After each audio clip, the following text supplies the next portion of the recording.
ఇచ్చిన హామీలన్నీ ఎప్పుడు అమలు చేస్తారని కాంగ్రెస్ పార్టీని ప్రశ్నించారు BRS working president KTR.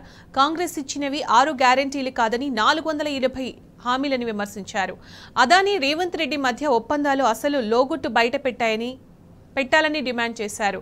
Congress BJP రెండు ఒక్కటేనన్న కేటీఆర్ పార్లమెంటు ఎన్నికల తరువాత రెండు పార్టీలు కలిసిపోతాయని చెప్పారు. ఓడినా గెలిచినా బీఆర్ఎస్ పార్టీ ఎప్పుడు ప్రజాపక్షమేనని కేటీఆర్ కుండబద్దలు కొట్టారు.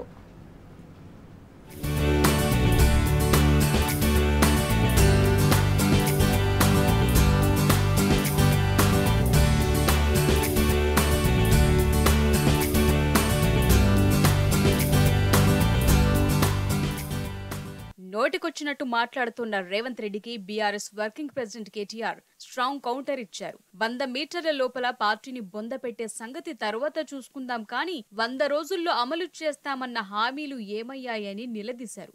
ముందు హామీల అమలుపై దృష్టి పెట్టాలని చురకలంటించారు. రేవంత్ రెడ్డి లాంటి అహంకార నాయకులను బీఆర్ఎస్ తన ప్రస్థానంలో చాలా మందిని చూసిందని గుర్తు చేశారు.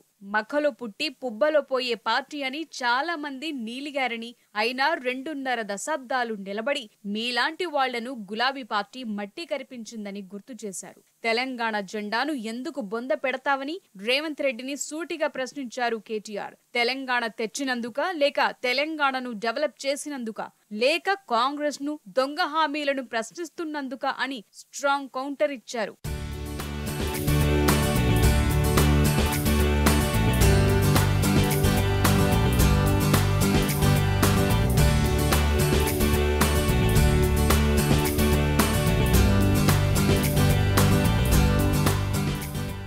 కాంగ్రెస్ బీజేపీలపై కేటీఆర్ నిప్పులు చెరిగారు. పార్లమెంట్ ఎన్నికల తర్వాత కాంగ్రెస్ బీజేపీ కలిసిపోతాయని తేల్చి చెప్పారు.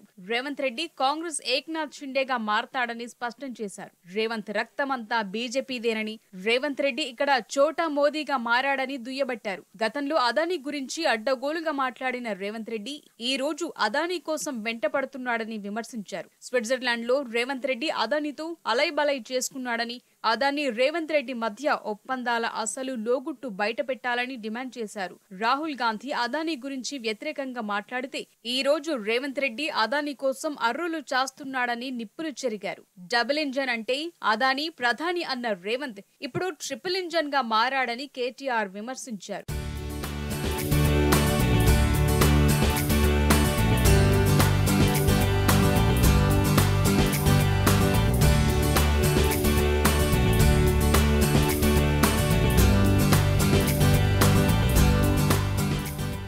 ఉచిత విద్యుత్ పథకం, గృహజ్యోతి హామీ ఏమైందని కాంగ్రెస్ సర్కార్ను కేటీఆర్ ప్రశ్నించారు. ఈ నెల కరెంటు బిల్లులు ప్రజలెవరూ కట్టొద్దన్నారు. గృహజ్యోతి హామీని నెరవేర్చేదాకా బిల్లులు కట్టొద్దని కోరారు. స్వయంగా ముఖ్యమంత్రి, కాంగ్రెస్ పార్టీ నాయకులు చెప్పినట్లుగానే ఉచిత విద్యుత్ కోసం డిమాండ్ చేయాలన్నారు. కరెంటు బిల్లులు అడిగితే అధికారులకు ముఖ్యమంత్రి మాటలను చూపించాలన్నారు. సోనియా గాంధీ కరెంటు బిల్లు కడుతుందని రేవంత్ రెడ్డి ఎన్నికలప్పుడు చెప్పాడని గుర్తు చేశారు. కరెంటు బిల్లు ప్రతులను సోనియా గాంధీ ఇంటికి జన్పద్ కు పంపించాలన్నారు. హైదరాబాద్ నగరంలో ఉన్న ప్రతి ఒక్క మీటర్ కి గృహజ్యోతి పథకం కింద ఉచిత విద్యుత్ అందించాలని కేటీఆర్ డిమాండ్ చేశారు. గృహజ్యోతి కార్యక్రమాన్ని వెంటనే అమలు చేయాలన్న ఆయన కిరాయి ఇండ్లలో ఉండే వాళ్లకు కూడా ఉచిత విద్యుత్ ఇవ్వాలని తేల్చి చెప్పారు.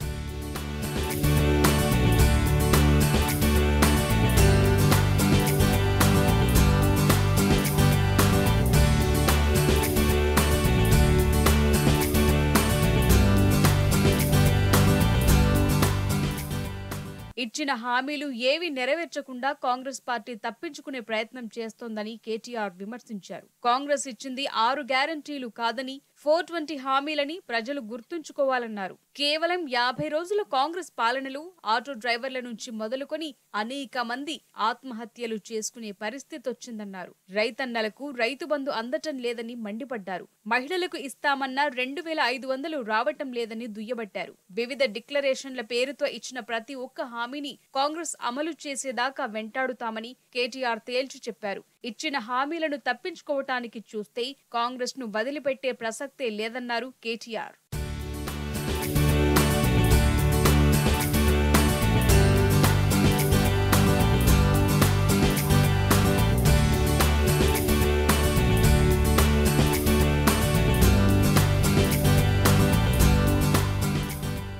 బీజేపీతో బీఆర్ఎస్ కు ఏ రోజు పొత్తు లేదని, భవిష్యత్తులోనూ ఉండదని కేటీఆర్ స్పష్టం చేశారు. సికింద్రాబాద్ కేంద్ర మంత్రిగా కిషన్ రెడ్డి 5 ఏళ్లలో ఏం చేశాడో చెప్పాలని నిలదీశారు. కేసీఆర్ ప్రపంచంలోని అతిపెద్ద లిఫ్ట్ ఇరిగేషన్ ప్రాజెక్టు కడితే కిషన్ రెడ్డి సీతాఫల్ మండి రైల్వే స్టేషన్ లో లిఫ్టులను ప్రారంభించాడని ఎద్దేవా చేశారు. ఇదే ఆయన చేసిన అతిపెద్ద పనంటూ చొరకలంటించారు. బీఆర్ఎస్ కేసీఆర్ ఆధ్వర్యంలో 36 ఫ్లైఓవర్లు కడితే ఉప్పల్, అంబర్పేట్ ఫ్లైఓవర్లు సంవత్సరాలైనా కట్టలేక చేతులెత్తేశారని మండిపడ్డారు.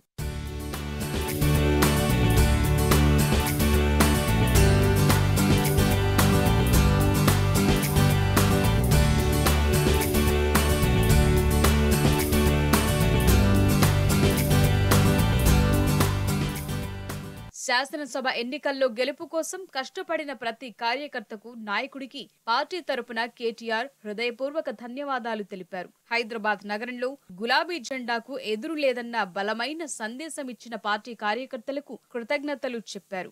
కేసీఆర్ నాయకత్వానికి అపూర్వమైన మద్దతిచ్చిన హైదరాబాద్ నగర ప్రజలకు ధన్యవాదాలు తెలిపారు. రాష్ట్రంలో బీజేపీని అడ్డుకున్నది ముమ్మాటికి బీఆర్ఎస్ఏనని ఆయన స్పష్టం చేశారు. బీఆర్ఎస్ వల్లే బీజేపీ సీనియర్ నాయకులు హైదరాబాద్ లోని పలు నియోజకవర్గాల్లో పోటీకి వెనుకంజ వేశారని తేల్చి చెప్పారు. అసెంబ్లీ ఎన్నికల ఫలితాలు కేవలం ఒక స్పీడ్ బ్రేకర్ మాత్రమే అని గుర్తుంచుకోవాలన్నారు. ఓడినా గెలిచినా బీఆర్ఎస్ పార్టీ ఎప్పుడూ ప్రజాపక్షమేనని కేటీఆర్ కుండబద్దలు కొట్టారు.